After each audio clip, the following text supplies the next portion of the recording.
Back to news. ఖతార్తో America రహస్య ఒప్పందం చేసుకుంది. ఖతార్లోని తమ సైనిక స్థావరాన్ని మరో 10 ఏళ్లు అక్కడే ఉండేలా ఏర్పాట్లు చేసుకుంది. ఈ విషయాన్ని అమెరికా పత్రికలు వెల్లడించాయి. అయితే దీనిపై అమెరికా, ఖతార్ ఇప్పటివరకు ఎలాంటి బహిరంగ ప్రకటన చేయలేదు. పశ్చిమాసియాలో ఖతార్కు వాషింగ్టన్ ఇచ్చే ప్రాధాన్యం ఈ ఒప్పందంతోనే తెలిసిపోతోంది. కొన్నేళ్ల క్రితం గాజాలో బందీలుగా ఉన్న అమెరికన్లను కూడా ఖతార్ కీలక పాత్ర పోషించింది.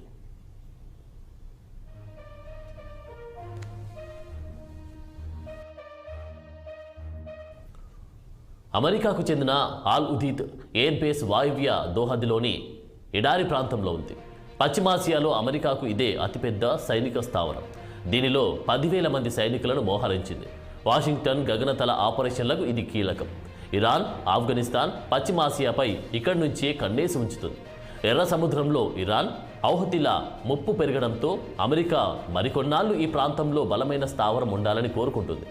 గత నెల అమెరికా రక్షణ మంత్రి లాయిడ్ ఆస్టిన్ ఈ స్థావరాన్ని సందర్శించి ఖతార్కు ధన్యవాదాలు తెలిపారు. కానీ స్థావరం పొడిగింపుపై నోరు మెదపలేదు. హమాస్ ఇజ్రాయెల్ యుద్ధం నేపథ్యంలో ఇరు పక్షాల కాల్పుల విరమణ చర్చలకు దోహా వేదికగా నిలిచింది. తాజాగా హమాస్ రాజకీయ నాయకులు ఇక్కడే ఆశ్రయం పొందుతున్నారు. ఈ నేపథ్యంలో అమెరికా ఎయిర్ బేస్ పొడిగింపుపై ఆస్టిన్ మౌనం వహించినట్లు తెలుస్తోంది.